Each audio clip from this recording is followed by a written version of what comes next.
আজকে সকাল সকাল ঘুম থেকে উঠতে একদম ইচ্ছা করতেছে না। আসলে ঘুম থেকে উঠতে ইচ্ছা করতেছে না, সকাল সকাল কথা বলার এটাও ঠিক না, কারণ ঘুমাইছি সকাল 6টায় আর এখন হচ্ছে 8:30 বা 8:45 বাজে। হ্যালো এভরিওয়ান, আসসালামু আলাইকুম। কী অবস্থা, কেমন আছেন সবাই? চলে আসলাম আজকের একটা ব্লগ শেয়ার করার জন্য। যেহেতু নানু বাড়িতে আসছি, তো সবাই মিলে একসাথে আসার কারণে ঘুমানোর জায়গা হচ্ছে না। তো যারা যারা কাছের আত্মীয় আছে আমরা তাদের বাসায় ঘুমাইতে যাই। তো যাই হোক, আমরা আজকে আমাদের এক আত্মীয়র বাসায় চলে এসেছি। তো যাদের বাসায় যাই, নিজের খালাদের বাসায় যাই, ওই বড় খালার বাড়ি যাই, নাইলে ছোটো খালার বাড়ি যাই, নাইলে 3 নম্বর খালার বাড়ি যাই। যেহেতু আমার আম্মুরা 5 বোন, কোনো না কোনো খালার বাসায় আমরা প্রতিদিন ঘুমাইতে যাই রাতের বেলা। তো আমার আর ঘুম থেকে উঠতে ইচ্ছা করতেছে না, কারণ সকাল 6টা পর্যন্ত গল্প স্বল্প চলেছে। পরে অল্প একটু ঘুমানোর পরে সবাই উঠে গেছে। ঠিক আছে, আমি দেখি উঠে কেউ না, আমার ডেকে আমার ছোটো বোনটা আবার নিচে চলে গেছে। আমি তাড়াতাড়ি হাতে মুখে একটু পানি দিয়ে মুখ একটু ঘষাঘষি করতেছি। শীতকালে দিন মুখ ধোয়ার পরে কিছু না লাগালে মুখে লাগে একদম টান টান লাগে।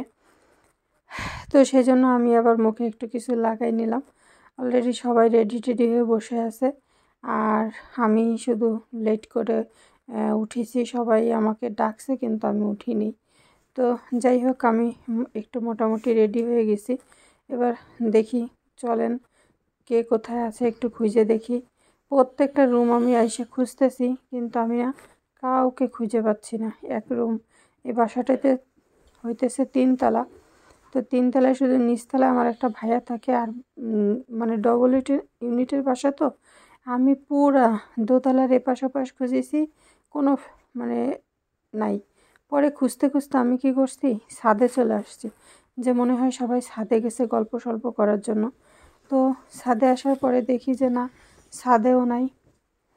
তখন হয়েছে আর এক বিপদ, আমি এখন এদেরকে খুঁজে পাচ্ছি না। কিন্তু হঠাৎ করে আমি একটা মজার ব্যাপার দেখছি, সেটা আপনাদের সাথে একটু শেয়ার করতেছি। ওই যে দেখেন, নিচে একটা মেয়ে তার বাচ্চাটাকে কী যেন করতেছে। এটার একটা মজার ব্যাপার আছে। ওই মেয়েটাকে আমরা দেখতে আসছিলাম আমার ভাইয়ের জন্য। তখন ওই বাসার সামনে যে এই দেখেন, এই যে এই গোবর দেখার পরে ভিতরে আমরা আর কেউ ঢুকি নাই। এই যে গোবরগুলো দেখছেন, ওই কারণেই কিন্তু ওনাদের বাসায় আমরা ঢুকি নাই।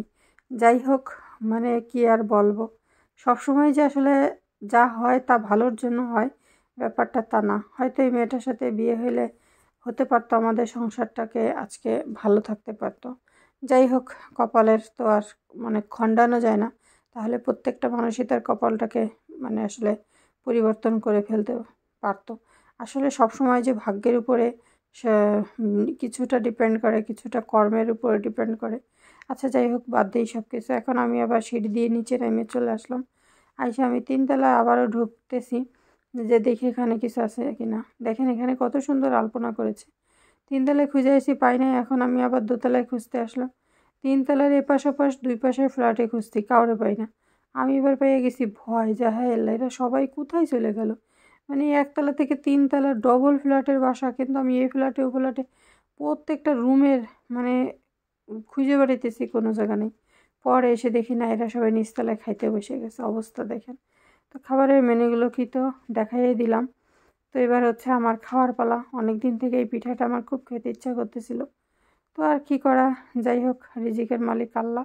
অবশ্যই সেটাকে আমি খেতে পেরে খুবই খুশি। আর রান্নাটাও ভাবি এত সুন্দর করে করছিল, অনেক মজা হয়েছিল, কারণ এই রান্নাটা করেছিল আমার একটা ভাবি। তো এই যে বলতেছিলাম যে বাসাটার কথা, এই যে দেখেন বাসাটা না অনেক সুন্দর। গ্রামের মধ্যে এরকম একটা বাসা আসলেই খুবই সুন্দর একটা বাসা। তো যাই হোক, আমরা এখন হচ্ছে চলে যাচ্ছি নানুদের বাসায়। তো আস্তে আস্তে ভাবলাম বাইরের থেকে আর একটু ভিডিও করি। সেটা হলো দেখেন, এই যে এত বড় একটা বাসা, আবার এদের একটা পুকুরও আছে। ভিতরে তো সব পানির ব্যবস্থা আছে, কিন্তু বাসার সামনে একটা পুকুর আছে। এইটা পুকুরটা অনেক বড়, মনে হচ্ছিল ডুব দিয়ে এপারের থেকে ওপারে চলে যাই। তো যাই হোক, সেটা তো সম্ভব হইল না। এখন আমরা আসলে নানুদের বাসায় চলে যাচ্ছি আবার, কারণ অলরেডি আমার 2 বোন চলে গেছে। মানে তারা সকালে মানে তারা রাতে একটু ঘুমাইছিল, ওরা ঘুম থেকে উঠে চলে গেছে। আর আমরা এখন খাওয়া দাওয়া করে তারপরে হচ্ছে যাচ্ছি। তো যেতে যেতে এই যে এখন হলো প্রায় হচ্ছে প্রকৃতি আসলে কত সুন্দর দেখেন, চারিপাশে এত বড় বড় ঘের, এগুলোকে ঘের বলে। এখানে মাছ চাষ করে, আবার চারিপাশ থেকে অনেক সবজিও চাষ করতেছে। দৃশ্যগুলো কত সুন্দর, তাই না?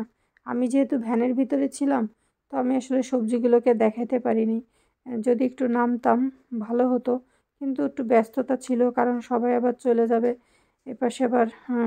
এই জন্য তাড়াহুড়া করে আমরা আবার চলে আসতেছিলাম। তো এই ঘেরগুলোর একদিন কোনো একটা ঘের আপনাদেরকে দেখাবো সুন্দর করে। এই যে এই পাশে ধান গাছ লাগাইছে, এ পাশে দেখেন মাছ চাষ করতেছে, চারিপাশে সবজি আছে। গ্রামে কত সুন্দর নির্মল পরিবেশে সব কিছু টাটকা টাটকা পাওয়া যায়। তো এটার একটা ভালো গুণ আছে। যাই হোক, তো আমার এমনিতেও ঘেরে ঘুরতে খুব ভালো লাগে, কারণ হচ্ছে এখানে অনেক শাক পাতা থাকে, সবজি থাকে, মাছ থাকে। মানে আর কয়েকটা হাঁড়ি পাতিল হলেই এখানে রান্না করে খাওয়া যাবে, বিষয়টা এরকম না? তো এই হলো ব্যাপার। তো এই যে প্রায় কাছাকাছি চলে এসেছি, আস্তে আস্তে একটা মজার ঘটনা হয়েছে, সেটা একটু বলি। সেটা হচ্ছে যে আমরা হচ্ছে, আমি শুধু এই যে সারা রাত যে জেগে থাকলাম, তার একটা কারণ আছে। আমি শুধু একবার বলছিলাম যে 5 তারিখে দেশ স্বাধীন হয়েছে, বাস, তার মানে কারণ হিসেবে আমাকে সারা রাত জাগায় রাখা হয়েছে। এখন যে বিষয়টা হয়েছে, এখানে দেখেন এই ছেলেগুলো খেলাধুলা করতেছে। তো আমি ওদেরকে একটু ভিডিও করতেছিলাম, ভিডিও করতে করতে ওরা আমার দিকে তাকায় রয়েছে, আবার ওরা মানে পজিশন নিয়ে খেলতেছে, যাদের বলে আমাদেরকে একটু ভাইরাল করে দেন। আমি তো হাসতে হাসতে শেষ। আর এই যে দেখেন গোবরের মুইঠা, মানে যেখানে যাবেন মানে গোবরের মুইঠা ছাড়া আর কিছু পাবেন না। এই যে চলে এসেছি, এই যে আমার নানুদের মসজিদ, ওই যে গাড়িও চলে এসেছে। এখন আমার আপ্পীরা তাড়াতাড়ি চলে যাবে, এই জন্য তাড়াতাড়ি ভিডিওটা আজকের পর্যন্ত শেষ করে দিতে হবে, কিছু করার নাই। কারণ হচ্ছে ওরা চলে যাবে, এই জন্য আসলে সবাই খুব ব্যস্ত এর পড়ছে আর কি।